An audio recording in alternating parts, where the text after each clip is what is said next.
Does your child or student have an IEP or need one? Then you've come to the right place. If they're struggling in school or they haven't even started yet, then you need to know your rights. That's why inside this video, I'm taking you behind the scenes of Child Find to talk about the 3 secrets your school may not share and how to help your child or student right now. Hey, what's up? I'm April Rarick, your special education advocate to make IEPs and 504 plans so much easier. If you're new here, go ahead and click on that subscribe button to get more videos in your inbox and follow us on Instagram at Rise Ed Advocacy. Here's what you need to know about Child Find. Individual education plans, also known as IEPs, are regulated under IDA law. The problem is teachers and schools don't get regular IEP training, so they understand what Child Find is and how to implement all of its policies and procedures consistently across every school. That's exactly why I'm so excited that you're watching this video. The best thing that you can do is educate yourself and share the truth about Child Find to help kids and students thrive. So let's dive in. The number 1 secret that schools don't always share is Child Find applies to all children. What am I talking about? I'm talking about under CFR 300.11 is that schools and districts, also known as LEAs, are obligated to search and serve. What am I talking about? I'm talking about that your school and your district is obligated to locate, identify, and evaluate all children who may have a disability or are suspected of having a disability and may need special education or related services. What exactly am I talking about? I'm talking about that your district and your LEA is obligated to locate, identify, and evaluate children from birth to age 21. So regardless of their age, they're obligated to search and serve them. Here's something else your school may not tell you. Pro tip is that your school and district is required to post this information annually. So if your child is enrolled in a public school, you might be getting those annual enrollment forms. That's where you're going to see it. Or it could be on their website. They're also supposed to make available something called procedural safeguards. More about this in just a minute. So because of all these challenges with families and with schools and with students, that's exactly why I created this free visual guide. It shows you exactly the steps when it comes to how to get your child tested and what these steps look like when it comes to Child Find. And it's a visual map, so it's so much easier than those crazy things that you're going to see on your school or district's website. Make sure to grab that link in the description box below. Let's talk about more about secrets, shall we? Child Find also applies for students regardless of whether they attend school, are going to private school, homeschool, are homeless, homebound, or are attending a charter school. So what am I saying? I'm saying that regardless of whether your child or student is actually enrolled, a parent or a teacher is able to refer their child to get special education testing. Now let's talk about the elephant in the room. Special education, and especially Child Find, isn't just about academics. What am I saying? I'm saying that kids can be referred for special education assessments if there's an academic concern, but also if there's a concern for pragmatics, meaning speech and language or expressive language, social emotional concerns, behavioral concerns, truancy, tardiness. Oh my goodness. There are so many reasons for referral when it comes to special education testing. It's not just about academics. Make sure to check out my initial special education voyage video that dives deeper into when is the right time to refer your child or student for special education testing.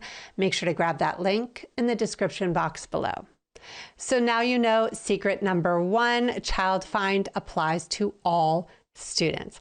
Let's dive into secret number 2. Child find isn't just about IEPs and isn't just about if and when your child has their very first IEP. More about this in just a second. Let's talk about something called Section 504, also known as a 504 plan. So under Section 504 provisions, it's not going to be exactly the same as child find. However, Section 504 does obligate your school and district and LEA to identify and evaluate kids who have or may have a disability. So even though there isn't an exact match up when it comes to child find and Section 504, they are very similar, and your school and district is obligated to evaluate for your child if they may need a 504 plan. So now you know about this obligation when it comes to both 504 and IEPs. Let me ask you something. What's the difference between 504 and IEPs? And what is the eligibility criteria? Make sure to grab my free eligibility comparison guide that lays out the different criteria for both similar education plans, but clarifies how they are not the same. Make sure to grab that link in the description box below. So remember earlier I talked about child find doesn't just stop when they have their first IEP?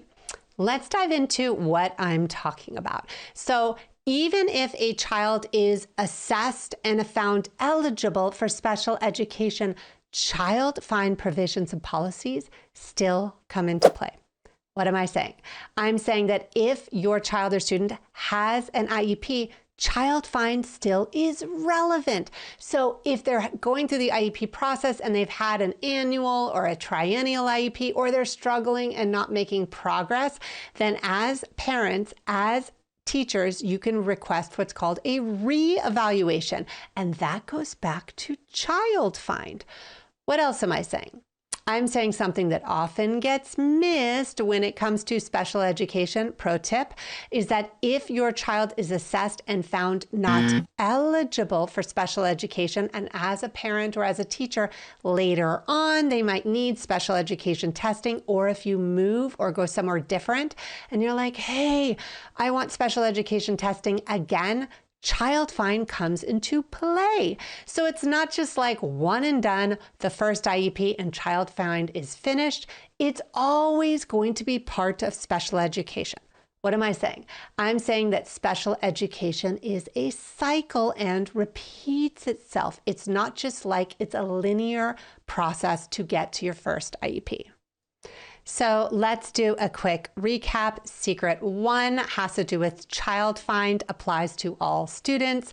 Secret number 2 has to do with child find doesn't just apply to IEPs or if your child or student has had their first IEP. This brings me to the biggest secret of all, number 3. Intervention is not required before parents can request for IEP testing. What am I talking about? Something called RTI, sometimes known as MTSS, policies and provisions. Here's the deal, pro tip. Schools, districts, and LEAs can employ that interventions are implemented for students who struggle or for all students. However, IDA law says that schools cannot deny or defer parents from requesting special education assessments before interventions come into play. What am I telling you? I'm telling you that as parents, you have procedural safeguards. You also have rights to request special education testing without interventions stopping you. I'm also saying that if your school says no to IEP testing, they need to put it in writing, and they need to send you your procedural safeguards and something called prior written notice, also known as PWN. This is one of the biggest challenges at the table because so many times parents get turned down, or they're told, let's wait and see, or we haven't done enough interventions yet. Yeah, that's not actually true. Parents have the right to request special education assessment at any time. Here's something else that your school or district may not tell you. Pro tip is that your child or student can get interventions.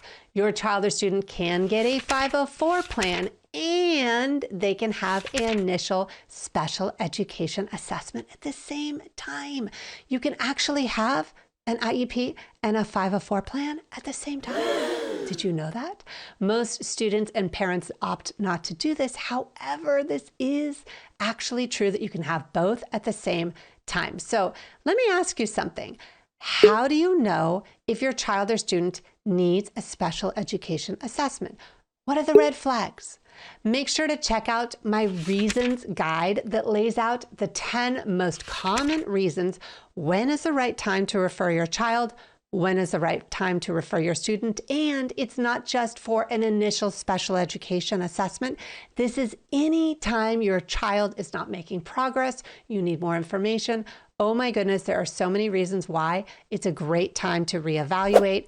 Grab that link in the description box below.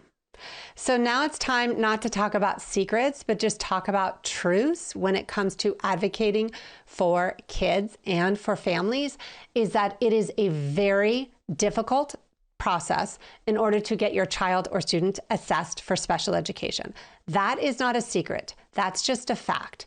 And this is exactly why I want to guide you through the process. So here's the deal, pro tip, unless as a parent you justify your request, you document why your child needs a special education assessment and write an awesome letter, your school may deny you, they may defer the testing, or worse yet, you're going to go through the entire process and your school or district says no, your child doesn't even qualify. You don't want this. If your child or student needs an assessment, I created something called the Initial Special Education Request Template. As a school psychologist, as a teacher, as an IEP mom, and as a special education advocate, I want to show you exactly how to do it. I want to give you the tips. I want to give you the language. I want to show you how to get your school or district to say yes and to make it so much easier so that they can respond to you and hopefully you can get the assessment that your child or student deserves. Make sure to grab that link in the description box below.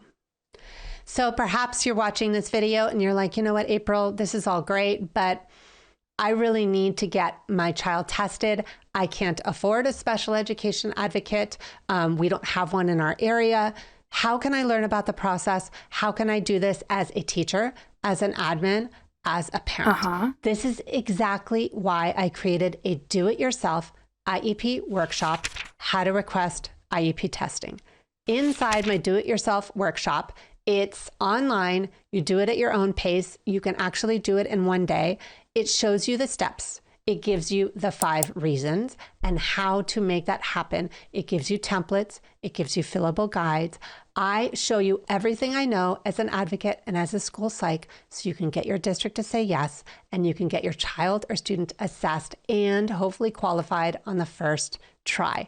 Do not wait to advocate. Today is the day that you can be life-changing to your child or student. Grab that link in the description box below. So hopefully now you know so much more when it comes to child find. Let me ask you something. Do you have a question? Do you want me to do more videos like this? put it in the link in the description box below. Make sure to grab all those other links to my guides and my workshops and my free helpful things so that you can make your journey as a parent, teacher, or admin or provider so much easier. Make sure to like and subscribe if you love this video to get more videos like this in your inbox every day, and follow us on Instagram at RiseEdAdvocacy. I'm April Rarig, your special education advocate. I can't wait to see you for our next video.